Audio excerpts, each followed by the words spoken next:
Number 3 that may help you with your prenatal care.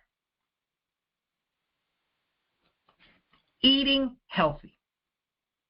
I know it's easier said than done, right?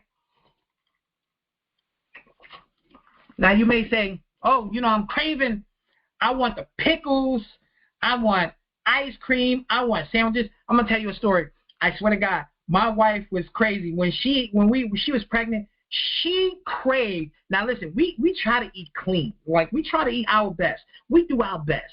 She craved a Wendy's spicy chicken sandwich. I'm talking about craved it. I remember one night, man, it must have been like 11 o'clock at night. And we already finished eating dinner and all those things. And she cannot go to sleep because her body is telling her she needs a Wendy's spicy chicken sandwich. So cravings is not the problem. You can crave what you like. You can crave it. The problem is that are you going to overconsume it? Eat healthy. You know what I did? We went to go get the spicy chicken sandwich. She ate half of it and said, I don't want this no more. I don't want this. It satisfied her craving. 3 bites satisfied her craving, and then the grease hit her tongue and made her stomach sour, and she felt like vomiting afterwards, but she had the craving. We got up and went to go get the sandwich because she could not sleep without it. Satisfy your cravings with limits. Eat your fruits. Eat your vegetables. Eat clean proteins. Your fish, your chicken if you want, your turkey. Reduction of red meats. Reduce your red meats. Get away from the trans fats. Get away from the excess of sugars. Sometimes when you're craving, that means you're missing something. Your body wants something. It's craving a certain nutrition. So, satisfy the craving, but don't overdo it. Eat healthy. Okay? Also, there is a reasonable amount of weight that you should gain. Okay? There's a reasonable amount of weight that you should gain. Now, I never forget this. My brother, his ex, when she got pregnant with her first, she used to crave milk. Milk. Like, I'm talking about, she used to crave milk, like a gallon of milk, and be dogging the milk all day, every day. You couldn't tell her nothing. She just had to drink milk. She put on probably 60 to 70 pounds. Easy. Okay? Easy 60 to 70 pounds. Now, was that a healthy weight gain? No. A healthy weight gain is anywhere between 15 to 35 pounds. Okay? We got some wiggle room in there, okay? 15 to 35 pounds is a healthy weight gain. All right? Now, why 15 to 35 pounds? The baby is going to weigh a certain amount of weight. That is about anywhere between 6 to 7, 8 pounds, let's say 6 to 9 pounds. When you are creating life, your body it needs more fluid. You create more blood cells that carry more oxygen. You have more fluid in your body, the placenta, all the fluid, more fluid in the blood.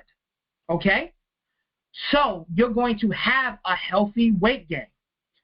15 to 35 pounds is considered a healthy weight gain. Do not tell me I gained this weight and it's a healthy weight gain and you're about 60 pounds overweight because of the pregnancy. That means you're overdoing it. This is what I'm talking about, eating healthy. That means you could be overdoing it. If you are gained 50 pounds, 60 pounds, 70 pounds during your pregnancy, 15 to 35 pounds is a good range. If you're 140 pounds and you go up to 170, 175, 180, 180 is a little, but 175, we're good. That's reasonable. Even if some women carry small, they gain 15, 17 pounds. That's reasonable. That's real. But going up to 50 to 60 to 70 to 100 pounds of weight gain, that is excessive. And it puts you in a more risk state. It puts you in a risk state. You're more likely to have diabetes from it. You're more likely to have high blood pressure from it. You're more likely to have some deficiencies. You're more likely to go in and have a C-section. It makes your pregnancy harder. So that's another thing you want to do.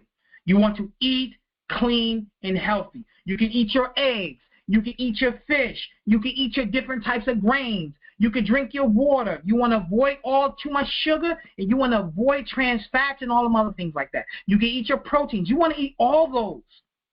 You just want to make sure you're in the weight range between 15 and 35 pounds. When you at 27, 28, you can start saying, let me chill out a little bit. Maybe I'm overdoing these donuts. You know? Maybe these cravings for these sweets are really overdoing. I'm overdoing it. Okay? I don't want to have a C-section. I want to reduce my risk. Number 4, something you could do. Take a good prenatal vitamin.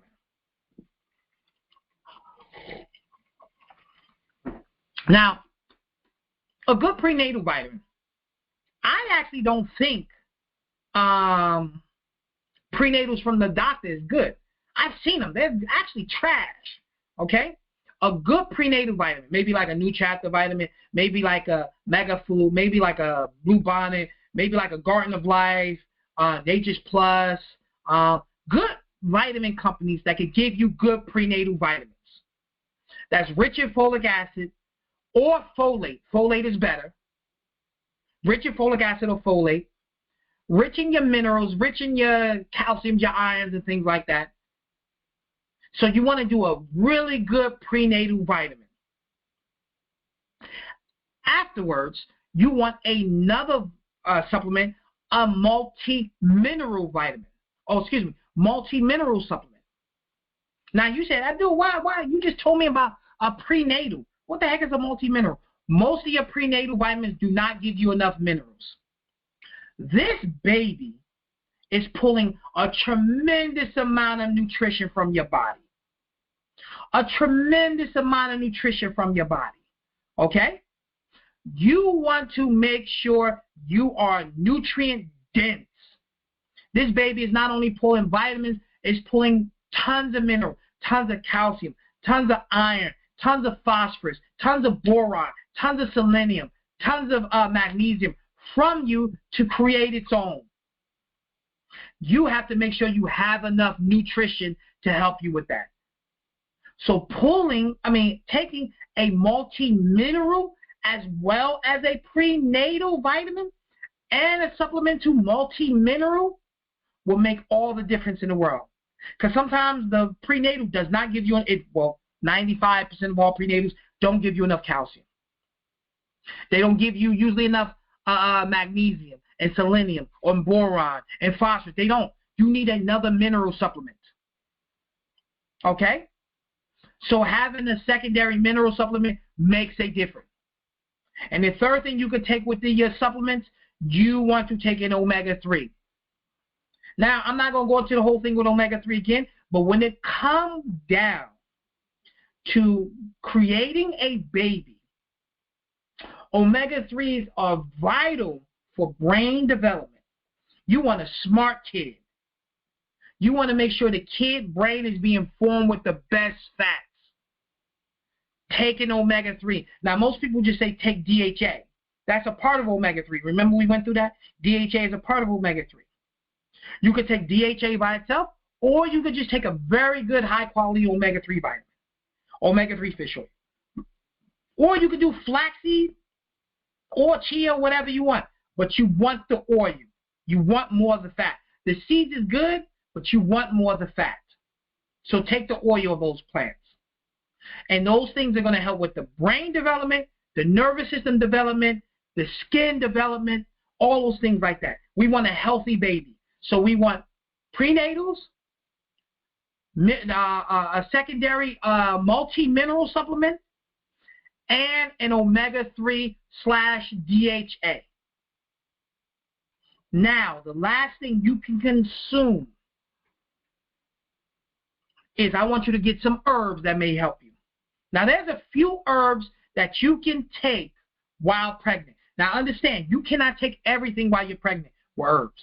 Some herbs are very strong and not good for the baby.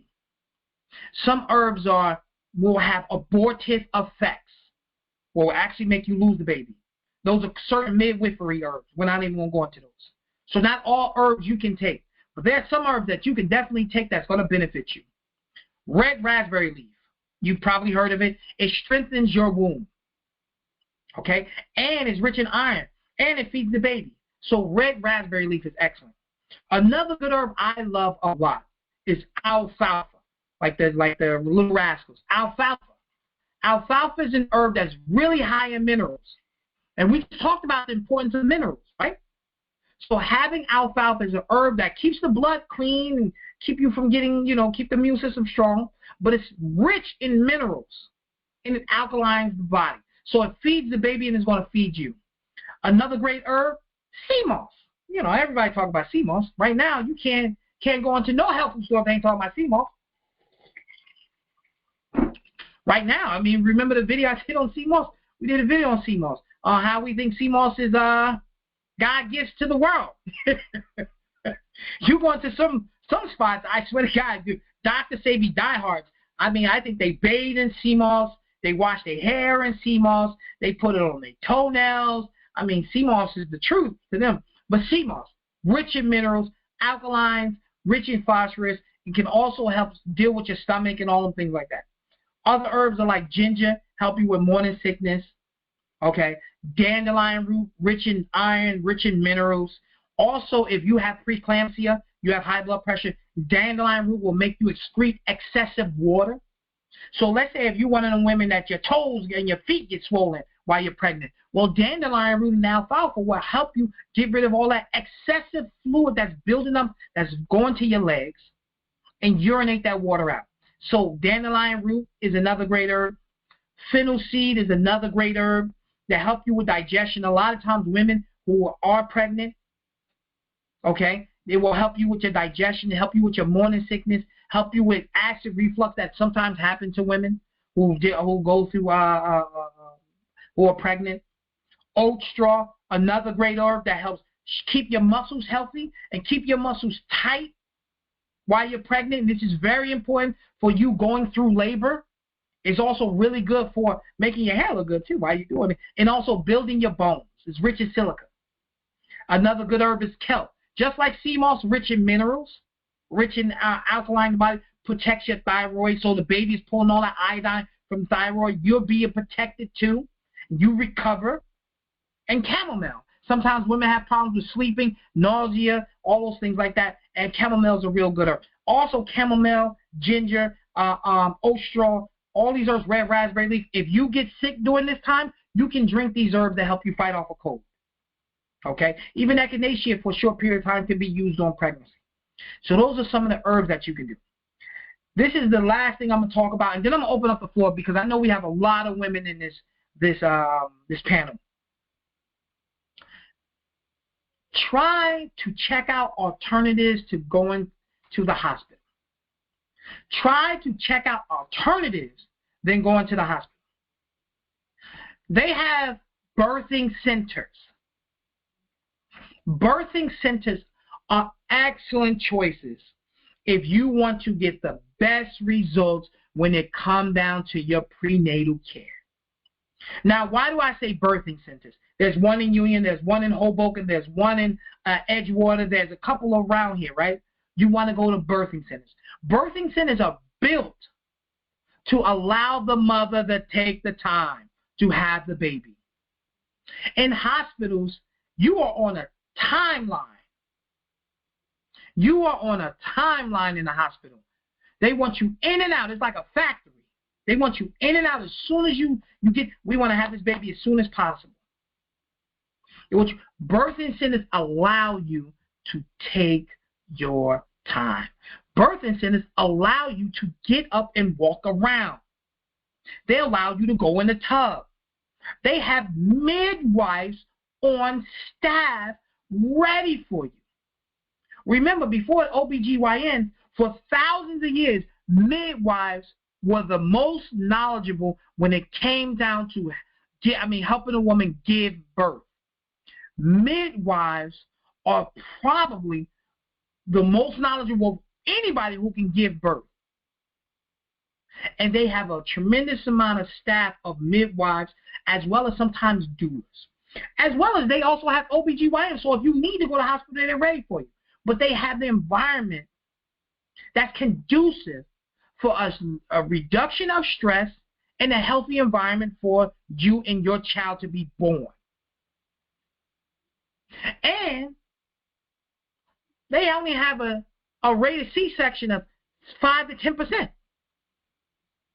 So that means you have anywhere between 90 to 95% chance of having a normal birth in a birthing center versus going to the hospital. By 1 out of 3 women are going to get cut. And if you're African American or Latino, it's greater. Because remember, you're 21% more likely to get cut if you're black. And you're 26% more likely to get cut if you're Hispanic. Okay? So you're more than likely going to get cut in a hospital. So if you want to prevent those things, if you want to prevent getting a C-section, I think these things can help. This is my point of view. This is from me doing the research. This is from me looking at it. That's my point of view. Now, we have women in this place.